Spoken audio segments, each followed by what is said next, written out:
Welcome back to the Means Report. So happy to have you with us. Hope that these issues that we're covering can help you or a loved one understand some of the research that's going on right here at home and maybe help somebody you know or love be healthier. We're going to talk about PCOS right now, and if you haven't heard about it, a lot of people have, and a lot of people are impacted by it. As I mentioned earlier, perhaps as many as 1 in 10 women are affected by Polycystic Ovary Syndrome.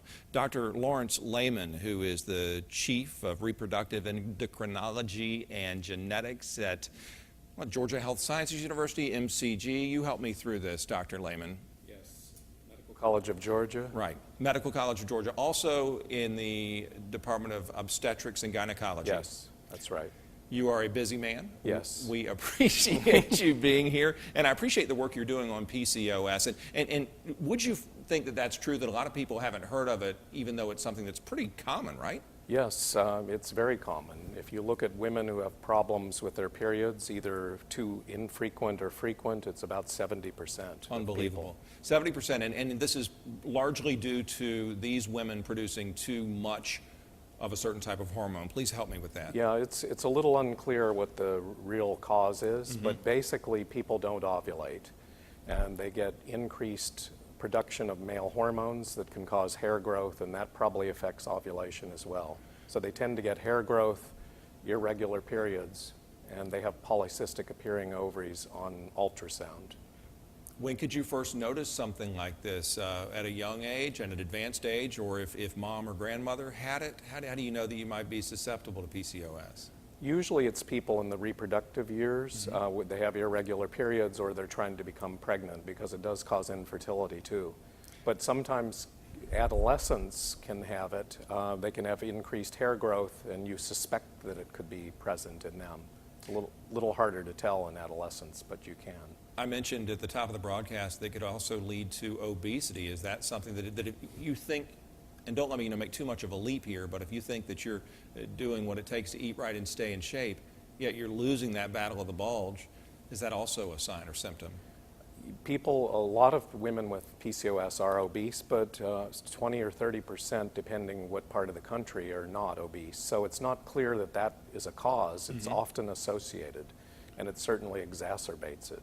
What are some other issues that might be associated with PCOS? I know that diabetes might be connected to it, true? That's one of the big concerns. We have two major things we worry about in women. It's the development of diabetes, and the other is cancer of the lining of the uterus. How do you screen for this during a routine physical, or is it up to the patient in many cases to bring this to the doctor's attention and go from there? I think it could be either way. If a woman is in for a regular exam and she tells the practitioner she has 2 periods a year and she's having hair growth, then it should be investigated. And then you have to think of checking blood sugars and maybe considering an oral glucose tolerance test as well. What are you all doing here at MCG to either research and to help the people who have PCOS? Kind of bring me up to speed on what's going on behind the scenes. Okay, we have several clinical studies that we're part of. Dr. Diamond is the principal investigator of an NIH grant. I'm a co-investigator, where we're studying women with PCOS, and they've been treated with different ovulation medicines to see which might be better.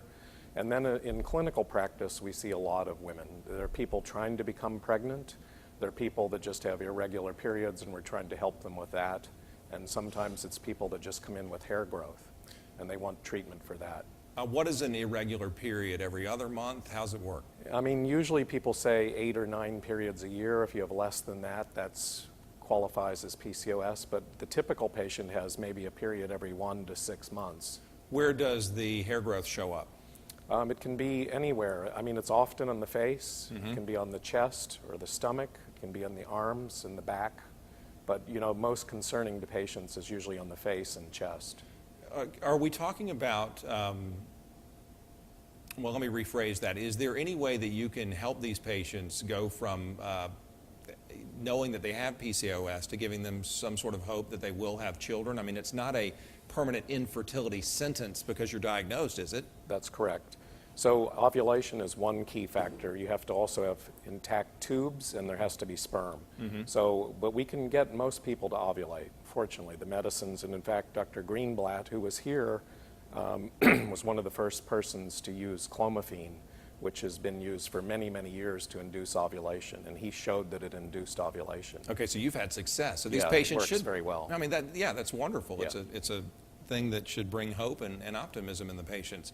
Tell me more about this study. I'm guessing it's too late for people to sign up and say, hey, please let me take part, right?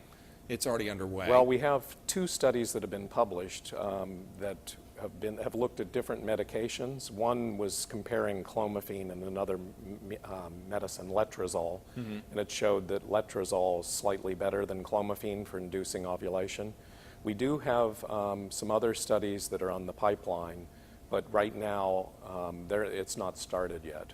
What are your hopes long term? Are you going for an outright cure or what? That's going to be tough because we really don't know the cause still. There's no gene that causes it, like a single gene disorder. It's a complicated disorder.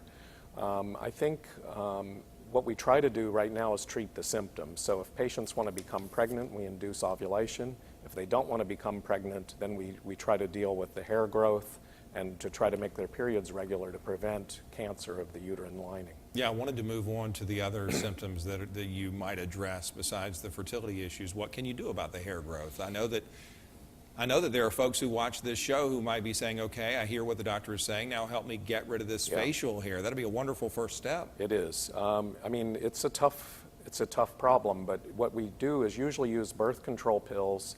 The thing that people don't realize is it takes 6 months at least for it to have an effect. So if you shave or pluck, it could come back until after 6 months.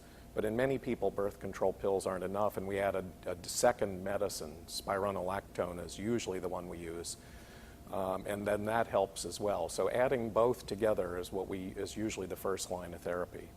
What about the cost involved here and how coverable, if you will, this is by insurance companies? Always a big question. It is. I think for the non-pregnant state, it's generally covered. I mean, if you have insurance, they'll cover oral contraceptives and cover spironolactone. Unfortunately, that's not incredibly expensive. It's been used for blood pressure for a long time, so it's been around. It's generic. Clomiphene has been around a long time too for ovulation induction, and it's not too expensive, especially when you compare it to other fertility drugs. Have you had a PCOS patient who you have seen have a child? Oh yes, many. Listen, I know that you're cooped up in the lab or the classroom all day, and you're close to this. But do you ever step back and allow yourself to feel pretty good about that? Because you're doing more than making people's dreams come true. I mean, you're talking about just life-changing stuff you're doing, right? Oh yeah, it's really rewarding. When we see a patient and we do their first pregnancy ultrasound and you see that heartbeat in the baby, it's great. Yeah. And we always feel a sense of relief. We want every patient to be pregnant that we see, which of course doesn't always happen, but it's nevertheless a great thing. Yes. What's the easiest way for a woman to get from where she is right now at home to you or someone like you? They can just call our office, 722-4434, and make an appointment. I appreciate what you're doing very much, and please give my best to everybody else over there at MCG. Y'all are doing great things, and I thank you. Yes, thank you. Absolutely. Dr. Lawrence Laymon doing some wonderful research, helping the women in our lives, and isn't that a wonderful thing?